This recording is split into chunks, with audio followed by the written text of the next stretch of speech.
ठीक है, मैं अभिक्रिया आपको याद दिलाते चल रहा हूँ, या आप याद कर लें। तो ये भी अभिक्रिया देख सकते हैं आप लेड नाइट्रेट की, जो है PbNO3 का होल ट्वाइस। जब इसको क्या किया जाएगा, गर्म किया जाएगा। क्या किया जाएगा, गर्म। तो क्या बना लेगा, PbO plus O2 plus 4NO2। अब 4 इसको संतुलित करने के बाद आया है, ये बना लेगा PbO यानी लेड ऑक्साइड, और ये NO2 नाइट्रोजन डाइऑक्साइड, इसे या फिर नाइट्राइड भी पढ़ सकते हैं।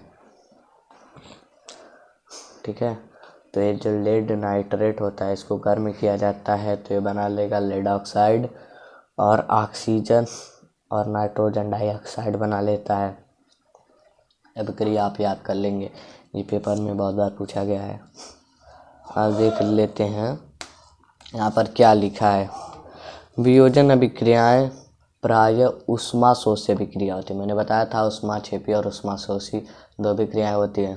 तो जो संयोजन अभिक्रियाएं होती हैं वो ऊष्माक्षेपी होती हैं, और ये जो वियोजन अभिक्रियाएं होती हैं वो प्रायः, सभी अभिक्रिया नहीं होती, प्रायः मतलब ज़्यादातर ऊष्माशोषी अभिक्रिया होती हैं, यानी ज़्यादातर अभिक्रियाएं ऊष्माशोषी अभिक्रियाएं होती हैं।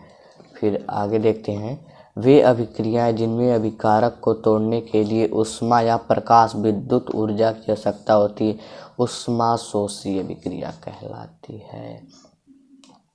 इसका अर्थ क्या है, इसका अर्थ है कि वे अभिक्रियाएं जिसमें अभिकारक को तोड़ने के लिए, जो अभिकारक होता है जैसे कि CO3 ऊपर था, उसको तोड़ने, ये है, इसको तोड़ने के लिए ऊष्मा यानी हीट और प्रकाश यानी लाइट या विद्युत ऊर्जा, या फिर इसको विद्युत में प्रवाहित उसमें करेंगे तो वो टूट जाता है। इन सब की आवश्यकता होती है। जब इन सब की आवश्यकता होती है तो ये अभिक्रियाएं जो होती हैं क्या कहलाती हैं, ऊष्माशोषी अभिक्रियाएं कहलाती हैं। ठीक है, तो आगे हम लोग देखते हैं आगे क्या है। तो ये जब ऊष्माशोषी अभिक्रियाएं के अंतर्गत आते हैं, वैद्युत वियोजन क्या है। वैद्युत वियोजन देखिए, जब H2 यानी आप लोग पानी अगर लेंगे और इसको जो है क्या करेंगे, वैद्युत इसमें प्रवाहित कर देंगे। यानी अगर आप लोग पानी लेंगे उसमें वैद्युत प्रवाहित कर देंगे तो क्या होगा, ये पानी जो है खौल के उड़ जाएगा। आप लोगों ने घर में रॉड देखा होगा जिससे पानी गर्म किया जाता है, तो उस रॉड को अगर पानी में डाला जाता है तो धीरे धीरे गर्म होता है। अगर उसको ऐसे ही रहने दें तो धीरे धीरे पानी जो है भाप बन के उड़ जाएगा और ख़त्म हो जाएगा। यानी वैद्युत वियोजन में जो H2O होता है इसको गर्म करने पर H2 और ऑक्सीजन गैसीय स्टेट में जो है उड़ जाते हैं।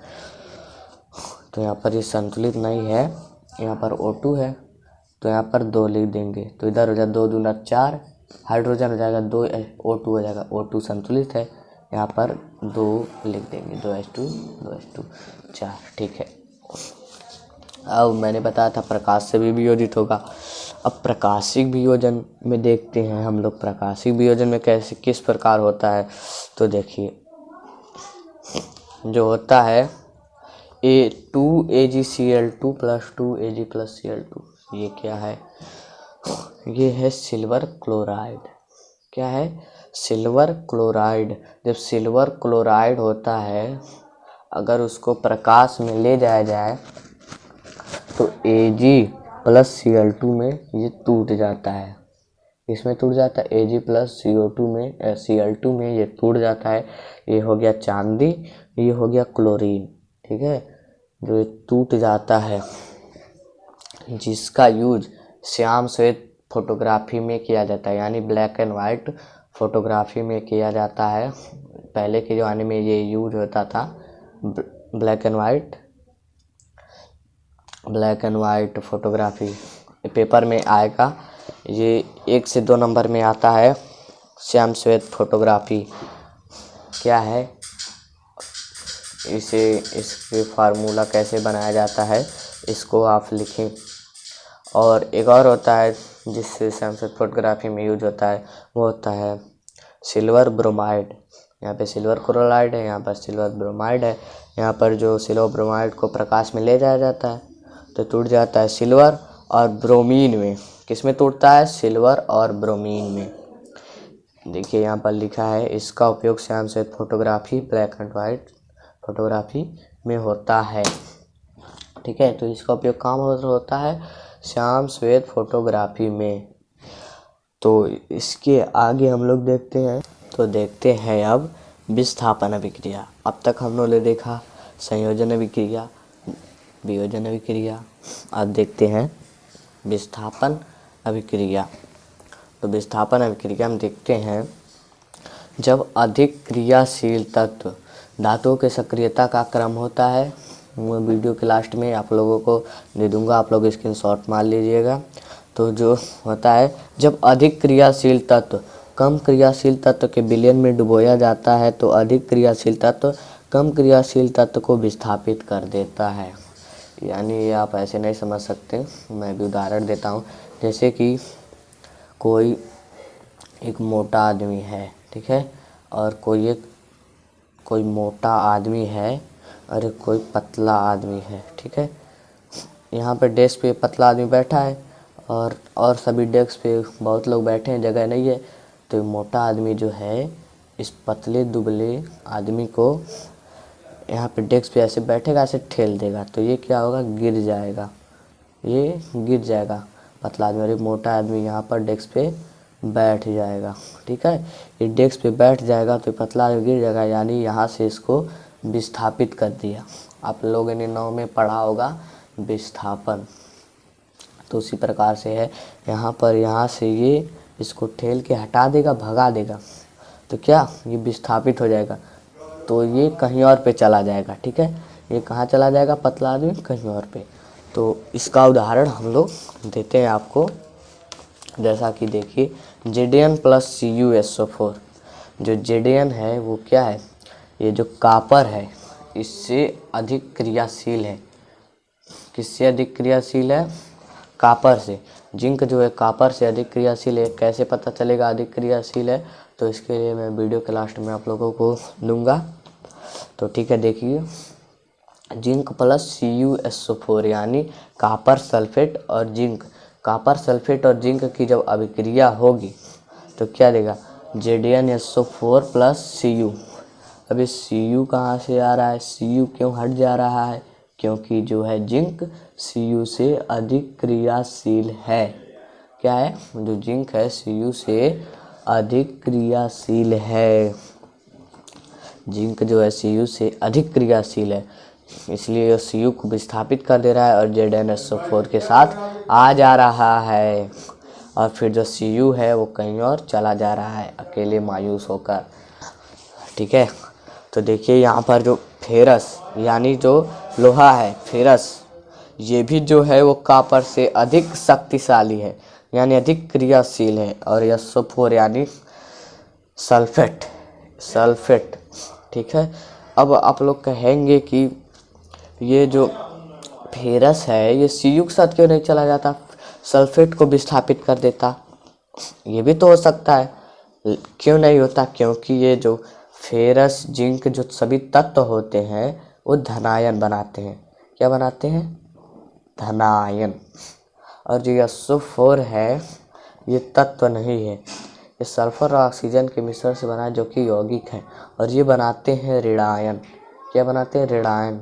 और ये जो Cu है ये भी तो तांबा है, ये तत्व है, ये बनाते हैं धनायन, ठीक है।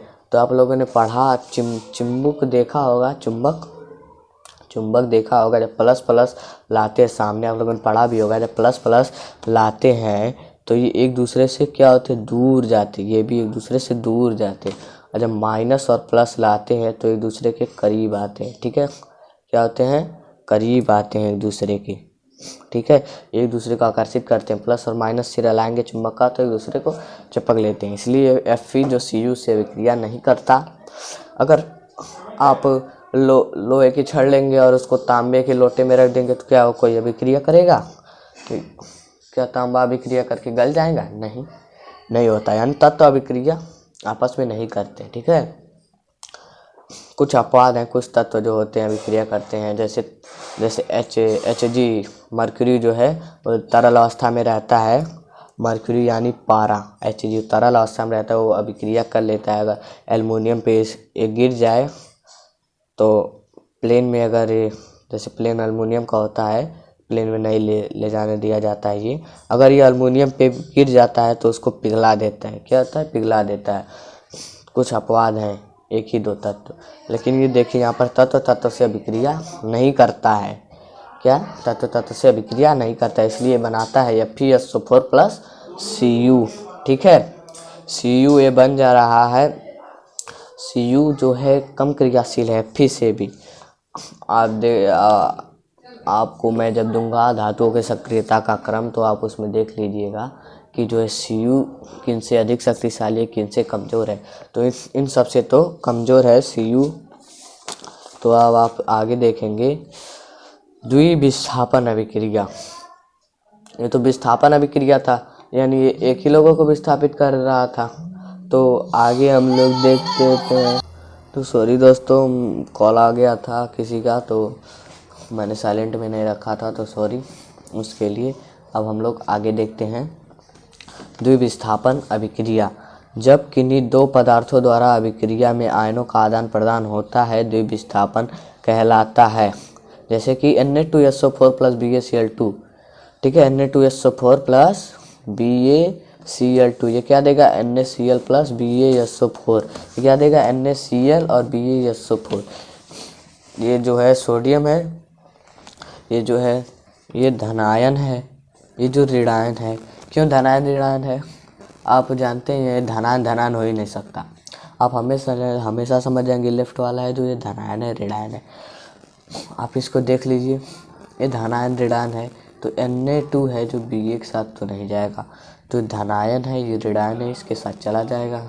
ये है जो धनायन ऋणायन एक साथ चला जाएगा, तो Na2Cl2 नहीं बनाएगा। जो ये 2 है 2 उससे कैंसिल हो जाएगा, मैं वीडियो के लास्ट में बताऊंगा। ठीक है, तो 2 2 कैंसिल हो जाएगा, तो ये BaSO4 इसमें तो कोई नहीं है, तो इससे कैंसिल होगा, BaSO4 यहाँ पे लिखा जाएगा। Na2Cl2, तो यहाँ पे NaCl बन जाएगा, यहाँ पे 2 है, तो यहाँ पर भी 2 कर देंगे, तो 2 Na भी हो जाएगा, 2 Cl भी हो जाएगा, तो Cl2 ये अभिक्रिया बराबर हो जाएगी। द्विविस्थापन अभिक्रिया मैंने क्या बताया कि पहले थे तो एक तत्व जो है वो विस्थापित होता था। अब जो यौगिकों की अभिक्रिया इसमें होती है, यानी वो पहले उसमें तत्व और यौगिक की अभिक्रिया होती थी, इसमें यौगिकों की अभिक्रिया होती है। यानी ये इसके साथ चला जाएगा, इसके साथ, दोनों तत्व अलग अलग हो। देखिए यहाँ पर Na2SO4 था, तो यहाँ पे Na जो है Cl के साथ चला गया, और यहाँ पे BaCl2 था, तो Cl2 जो है यहाँ पर आ गया है, और Ba के साथ जो आ गया है SO4 यहाँ पर आ गया है। तो ये ऐसे हो गया अभिक्रिया। ठीक है, यानी मिक्स करेंगे तो अभिक्रिया हो जाएगा। अब देखते हैं जो कि है उपचयन या अपचयन। अब बच्चे बहुत ज़्यादा कंफ्यूज होते हैं, सर उपचयन या अपचयन क्या है? ये उप और अप जो हम लोग हैं भूल जाते हैं, तो हम लोग देखते हैं। तो अब बच्चे लोग याद रखिएगा, उपचयन क्या है? उपचयन, उपचयन यानी कि ऑक्सीजन। इतना याद रखिएगा, उपचयन यानी कि ऑक्सीजन। ये जो ऑक्सीजन है यानी कोई पदार्थ है। ठीक है, कोई पदार्थ है, जब इसमें ऑक्सीजन जो होगा वो ग्रहण होगा, अंदर की तरफ जा रहा है यानी ग्रहण होगा।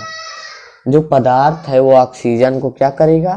ग्रहण करेगा, और हाइड्रोजन को बाहर निकालेगा।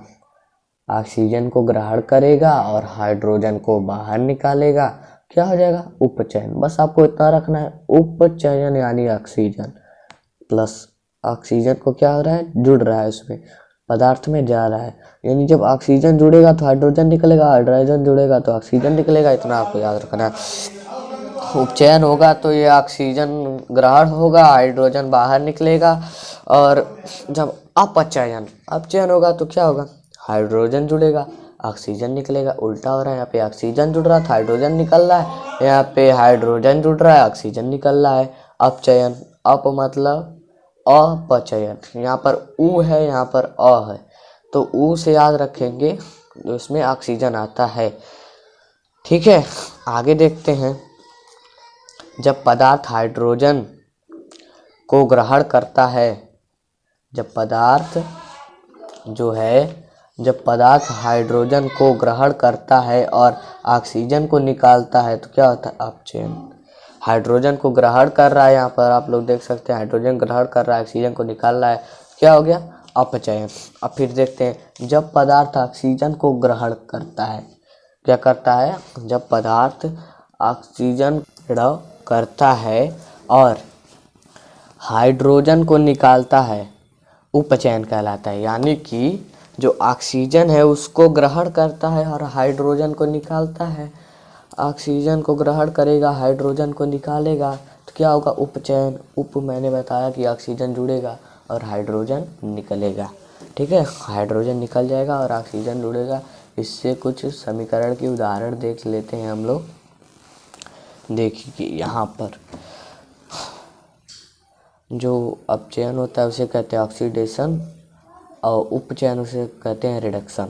ठीक है, नहीं, अपचयन को रिडक्शन कहते हैं, उपचयन को ऑक्सीडेशन कहते हैं। ठीक है, C+O2 ये क्या बना लेगा? CO2। अब यहाँ पर देखिए, जो O2 है वो क्या हो रहा है? जुड़ रहा है, C के साथ क्या हो रहा है? जुड़ रहा है। तो कैसी अभिक्रिया है? जुड़ रहा है ऑक्सीजन, कैसी अभिक्रिया है? ये हो गया उपचयन अभिक्रिया। क्या हो गया? उपचयन अभिक्रिया, क्योंकि जो है ऑक्सीजन जो है वो जुड़ रहा है। ये नहीं कि ऑक्सीजन जुड़ रहा है, यहाँ पे हाइड्रोजन तो है ही नहीं, हाइड्रोजन निकल ही नहीं रहा है, तो इससे मतलब नहीं है हम लोगों को। ऑक्सीजन जुड़ रहा है, इसमें दो तथ्य दिए हैं ना, कि ऑक्सीजन जुड़ेगा और हाइड्रोजन निकलेगा, या फिर यहाँ पे हाइड्रोजन निकलता फिर भी हो जाता है, या फिर ऑक्सीजन, और दोनों निकलेगा तो दोनों निकलेगा जुड़ेगा तो भी हो जाएगा। जैसे यहाँ पे हाइड्रोजन निकल जाता, यानी यहाँ पे जुड़ा रहता और अभिक्रिया के बाद निकल जाता, तो क्या हो जाता? तब भी वो उपचयन ही होता, क्योंकि हाइड्रोजन निकलता है तो उपचयन होता है, और ऑक्सीजन यहाँ पे जुड़ा तो भी उपचयन हुआ। और यहाँ पे देखते हैं C+H2 तो बना लेगा CH4। देखिए यहाँ पर हाइड्रोजन जुड़ रहा है तो भी क्या होगा? अपचयन। हाइड्रोजन निकलेगा तब उपचयन होगा, यहाँ पे क्या? अपचयन। हाइड्रोजन यहाँ पे जुड़ रहा है तो क्या होगा? अपचयन। यहाँ पर Cu+O2 क्या बन रहा है? 2CuO, यानी कॉपर ऑक्साइड यहाँ पे जुड़ रहा है। ठीक है, यहाँ ऑक्सीजन जुड़ रहा है तो क्या हो गया? अपचयन, उपचयन। क्या हो गया? उपचयन। अब यहाँ पर देखते हैं CuO+H2। अब Cu+H2O, ये देखिए यहाँ पर जो है ऑक्सीजन यहाँ से निकल गया, ऑक्सीजन जो है निकल के इसके साथ चला गया और H2 के साथ जुड़ गया। यहाँ पे दो अभिक्रिया हो रही है, यहाँ से जो है ऑक्सीजन निकल गया, यहाँ से ऑक्सीजन निकल के यहाँ पर आ गया। ठीक है, और ये जो हाइड्रोजन है इसके साथ ऑक्सीजन जुड़ गया। दो कारण है, यहाँ से जो है ऑक्सीजन निकल गया है। आप ध्यान से समझिए, जो है यहाँ पे ऑक्सीजन जो है निकल गया, यानी क्या है? ऑक्सीजन को त्याग दिया, तो यहाँ पे कौन सी अभिक्रिया है? अपचयन। ठीक है, ऑक्सीजन निकल गया तो अपचयन है, यहाँ से ऑक्सीजन यहाँ पर है ही नहीं, ऑक्सीजन निकल गया तो अपचयन। और H2 है, यहाँ से तो कुछ नहीं निकला, H2 है जो ऑक्सीजन आके जुड़ गया, यहाँ पर ऑक्सीजन आपके जुड़ गया, ऑक्सीजन जुड़ने को उपचयन कहते हैं, यानी कि उपचयन अपचयन, ये दोनों अभिक्रिया यहाँ पर हो रही हैं। ध्यान से समझिएगा, ये ऑक्सीजन जो है यहाँ से तो निकल गया, ठीक है, निकल गया है, निकल गया तो इसको क्या कहेंगे? निकल जाएगा जब ऑक्सीजन तो कहेंगे अपचयन, और हाइड्रोजन से जाके ऑक्सीजन जुड़ जा रहा है, फिर ऑक्सीजन जुड़ जा रहा है, निकल गया तो कह दिया अपचयन, जुड़ गया तो कह दिया अपचयन, दोनों अभिक्रिया होगी।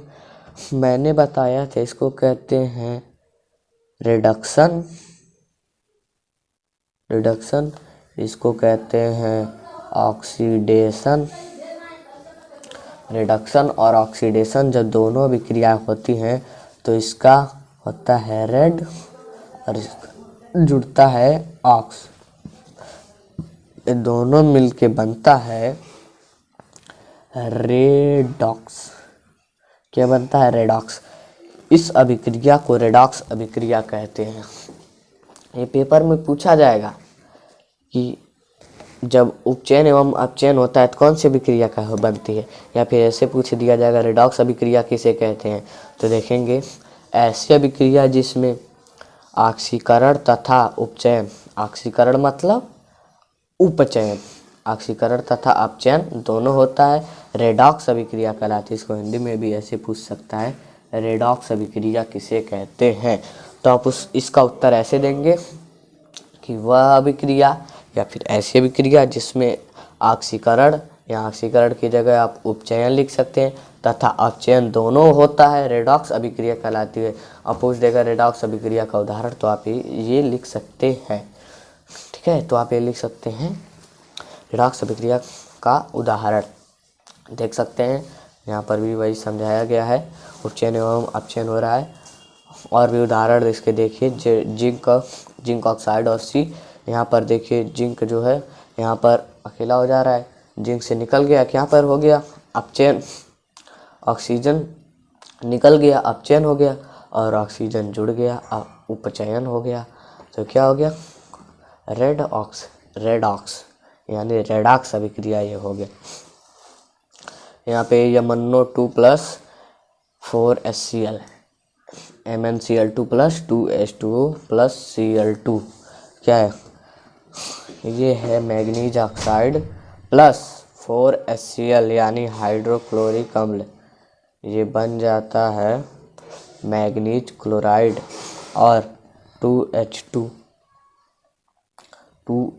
ठीक है, और इसमें निकल जाता है Cl2। ठीक है, ये जो Mn है मैग्नीज है वो Cl के साथ चला जाता है, और H जो है इसके साथ चला जाता है, और Cl का एक और बाहर निकल जाता है Cl2। ठीक है, अभिक्रिया में निकलता है इसलिए दर्शाया जाता है, ये नहीं कि अपने मन से दर्शा दिया जाएगा कि ये नहीं निकलेगा। यानी यहाँ पर निकल गया तो ज़रूरी नहीं कि यहाँ पर निकला जाएगा, नहीं निकलेगा, यहाँ पे निकलता है तो इसको दर्शाया जाता है। फिर इसको बराबर करने के लिए यहाँ पर किया जाता है गुणा, यानी संतुलित किया जाता है इसको।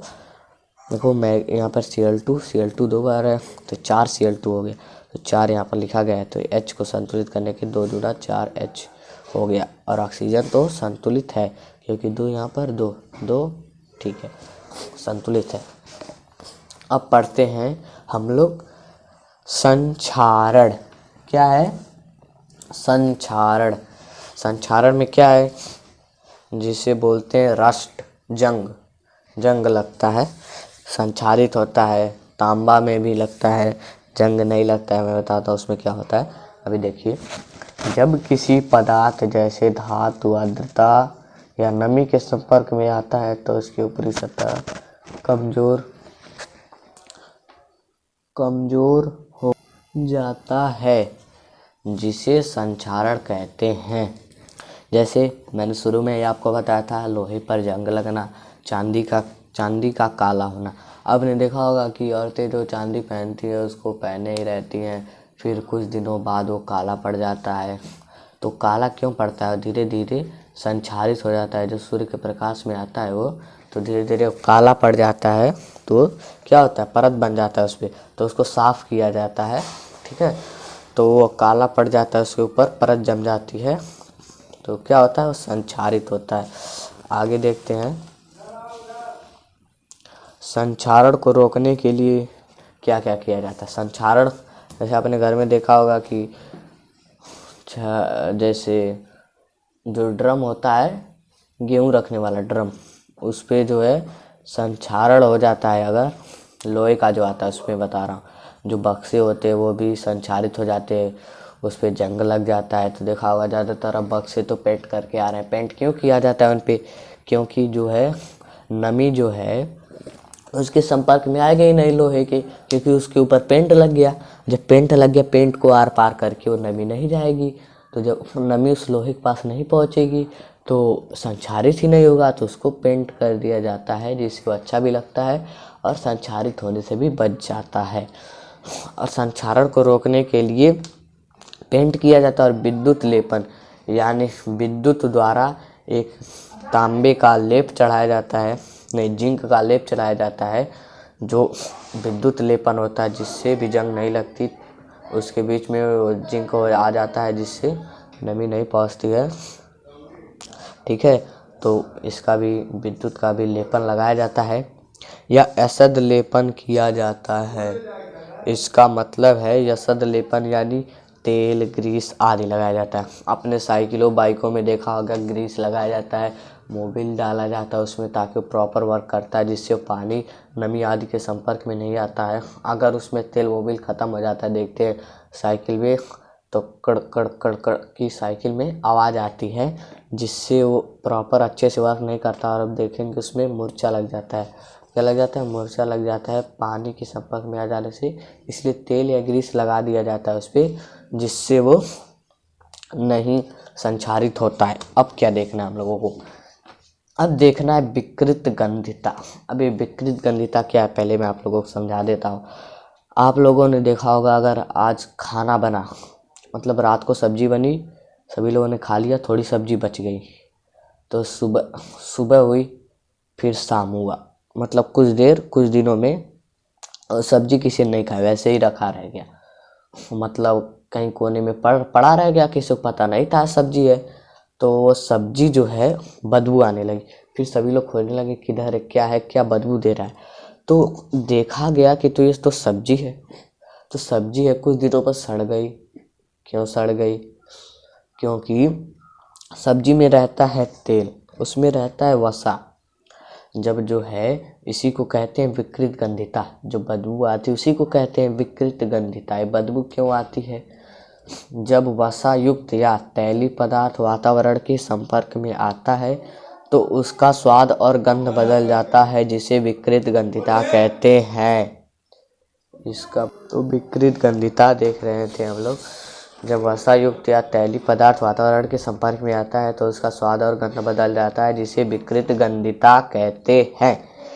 इसका मतलब मैंने आपको समझा दिया है कि जो सब्जी रहता है या फिर कोई वस्तु रहता है जिसमें तेल या आदि से बनाया जाता है, तो वो जो बदबू देने लगता है कुछ दिन बाद, अगर वैसे ही रख दिया जाए। ठीक है, उसमें क्या होता है, सूक्ष्म जीवाणु जो होते हैं उसको खाने लगते हैं, जिससे वो खराब हो जाता है।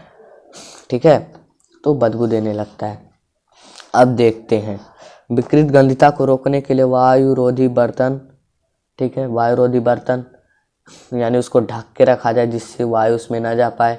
ठीक है, शीतलन यानी शीतलन मतलब ठंडी जगह पे उसको रखा जाए, जहाँ पर जो सूक्ष्मजीव होते हैं वो निष्क्रिय हो जाते हैं, वहाँ तक नहीं पहुँच पाते, ठंडी जगह पर वो निष्क्रिय हो जाते हैं। ठीक है, तो वहाँ पर वो उसको ख़राब नहीं करते। नाइट्रोजन युक्त बर्तन, नाइट्रोजन युक्त मतलब जैसे कि आप लोगों ने देखा होगा चिप्स की पैकेट आती है, तो उसमें तेल तो रहता है, तेल से ही छाना जाता है उसको। ठीक है, तो उसमें जो हवा रहता है, कहते हैं हवा भरा है, तो जो होता है ना उसमें नाइट्रोजन गैस भरा जाता है। तो नाइट्रोजन गैस जो सूक्ष्मजीव को पनपने नहीं देता है। ठीक है, तो उसमें नाइट्रोजन गैस भरा जाता है, जिससे वो खराब नहीं होता है। ठीक है, उसमें तेल तो रहता है लेकिन नाइट्रोजन भर देने से वो खराब नहीं होता है।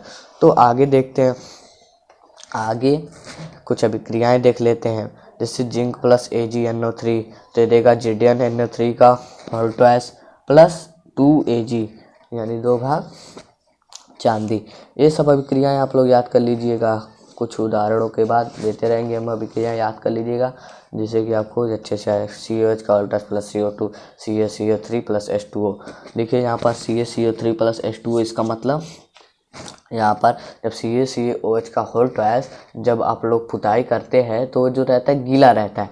ठीक है, उसमें पानी की मात्रा है, जब वो CO2 से अभिक्रिया करता है तो जो CaCO3 बना लेता है, और जो पानी होता है उसको भाप के रूप में बाहर निकाल देता है, वो बाहर चला जाता है।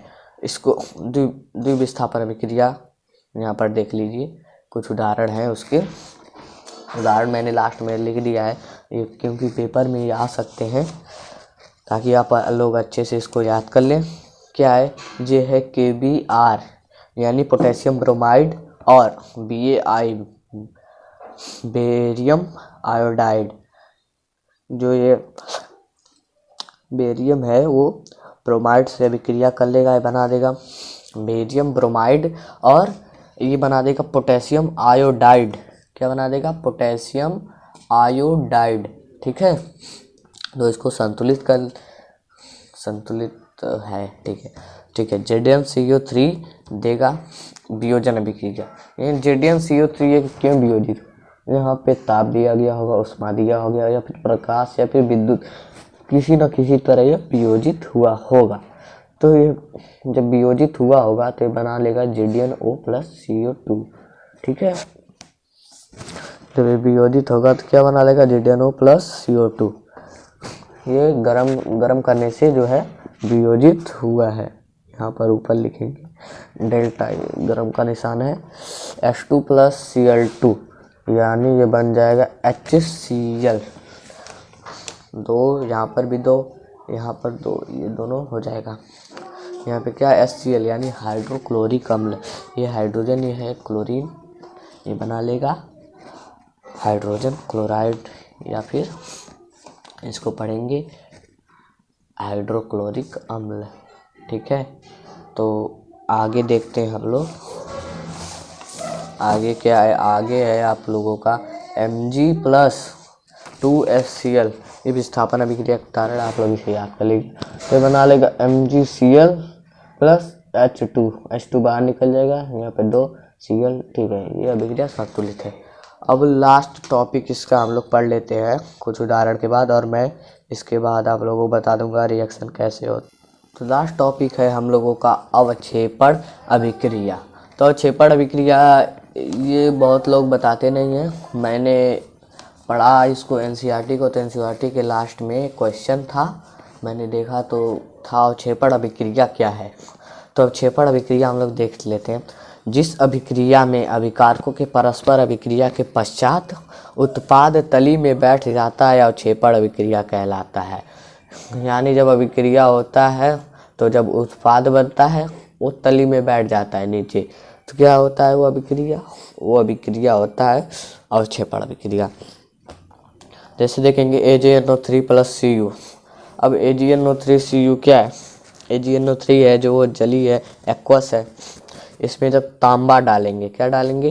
तांबा। तो तांबा और ये कॉपर CuNO3 का होल ट्वाइस यानी कॉपर नाइट्रेट बना लेगा। क्या बना लेगा? Copper nitrate. और 2Ag यहाँ पे बाहर निकला है ये, इसका मतलब ये तली में नीचे बैठ गया। मान लीजिए कोई ग्लास लेंगे, उसमें एयर डालेंगे, और मतलब AgNO3 डालेंगे, सिल्वर नाइट्रेट, और फिर उसमें कॉपर डालेंगे। तो जब कॉपर डालेंगे तो ये कॉपर जो होगा इससे NO3 से अभिक्रिया करके बना लेगा कॉपर नाइट्रेट, और फिर जो Ag होगा वो नीचे तली में उसके बैठ जाएगा, जो साफ साफ दिखेगा चूड़ के रूप में तली में बैठ जाएगा। तो यही अभिक्रिया जो है अवक्षेपण अभिक्रिया कहलाती है। तो चलिए मैं आप लोगों को अवधातु के सक्रियता का क्रम और रिएक्शन कैसे होता है ये बता। तो आप देखिए यहाँ पर अभिक्रियाएं कैसे होती हैं। तो यहाँ पर एक कुछ धनायन धातु हैं, कुछ ऋणायन धातु हैं। तो यहाँ पर hydrogen, sodium, potassium, lithium, beryllium, magnesium, ये सब आदि धातु हैं। और यहाँ पर fluoride, chloride, bromide, iodide, oxide आदि धातु हैं। तो आप देखिए रिएक्शन कैसे होता है। आप इसका स्क्रीनशॉट ले सकते हैं, ये थोड़ा नीचे तक है, यहाँ पर 12 तक आप इसे लिख सकते हैं। मैं नीचे से ऊपर तक अच्छे से कर देता हूँ, आप लोग इसे देख लीजिए। तो चलिए इसकी अभिक्रिया कैसे होती है। ठीक है, तो देखिए जो ये बेरिलियम होता है इसके ऊपर 2+ होता है, और ऑक्सीजन होता है इसके ऊपर 2- होता है। आप कोई भी ले सकते हैं, जैसे हाइड्रोजन लिए, इन सभी से अभिक्रिया करा दिए, सोडियम लिए, इन सभी से अभिक्रिया करा दिए। मैं कुछ उदाहरण के लिए बेरिलियम ले लेता हूँ और ऑक्सीजन ले लेता हूँ। तो बेरिलियम जो है इसके ऊपर कितना प्लस है? 2+। और जो ऑक्सीजन है इसके ऊपर कितना है? 2- है। तो इसकी जब अभिक्रिया होगी तो इस प्रकार होगी। ये जो है ऐसे ऐसे तिरछा दोनों बना देंगे, इसका इधर इसका इधर, ठीक है। तो क्या होगा, ये जो दोनों जो है एक दूसरे से कट जाएंगे।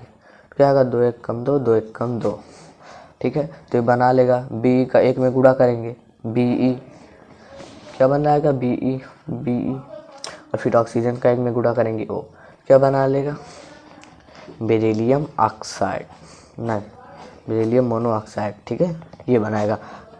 अब जैसे देखिए हाइड्रोजन का F से करते हैं, हाइड्रोजन पे कितना है 1, और जो है फ्लोराइड पे कितना है -1, इसका दोनों आपस में गुणा होगा, क्या बनाएगा HF, यानी क्या है हाइड्रोजन फ्लोराइड, क्या है हाइड्रोजन फ्लोराइड।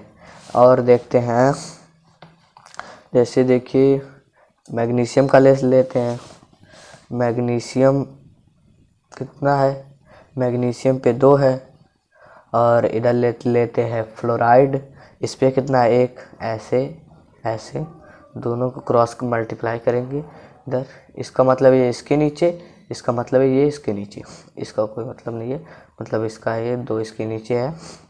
तो अब देखेंगे, पहले जो है इस तरफ वाले तत्व का गुणा करेंगे, तो Mg एक ही है, क्या लिखेंगे Mg, ठीक है। और फिर इसका गुणा करेंगे Mg, फिर F जो है ये 2 हो गया, ठीक है। अब COH का होल ट्वाइस कैसे बनता है वो देख लेते हैं। कैल्शियम किधर है, कैल्शियम रुकिए, कैल्शियम यहाँ पर है, तो कैल्शियम पे कितना प्लस है, 2 प्लस है, तो इसके नीचे 2 लिख देंगे। और H2O, ऑक्सीजन नहीं ले रहे हैं अब सिर्फ, अब ले रहे हैं H2O, तो यहाँ पर H के नीचे A+, और जो O2 होता है H2O है, और इसके नीचे कितना होता है 2, इसके नीचे होता है 2, ठीक है। तो जो ये होता है, ये 2 से 2 कट जाएगा, तो बनाएगा CaOH, ठीक है। इसका जो होगा पूरे का होल ट्वाइस, समझ गए आप लोग। रुकिए दूसरा उदाहरण से भी समझा देते हैं। यहाँ पे Fe3 है, ये देखिए यहाँ पे 2 होता है फेरस और फेरिक, फेरिक देख लेते हैं, Fe इसके नीचे 3 है, और जब ये ऑक्सीजन से अभिक्रिया करेगा तो क्या बना देगा, या फिर देख लेते हैं NO से अभिक्रिया करेगा, ये NO3 है, इसके एक ही माइनस लगा है, यानी इसके नीचे 1 है, तो क्या है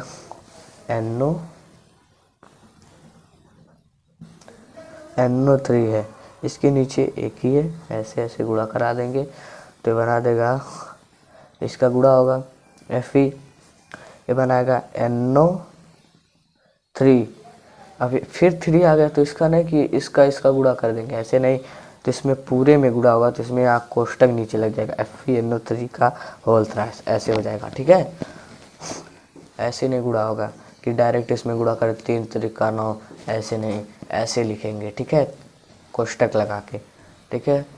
तो आज के लिए बस इतना ही। वीडियो पसंद आए तो लाइक और शेयर और सब्सक्राइब कर लीजिए, आगे भी दोस्तों को शेयर कर दीजिए प्लीज़। ये मेरा पहला वीडियो है, अगर कुछ गलती हो, अगर नॉइस हो तो उसके लिए माफ़ी कर दीजिए, क्योंकि अभी मेरे पास उतना सेटअप नहीं है, तो थोड़ी बस नॉइस आएगी।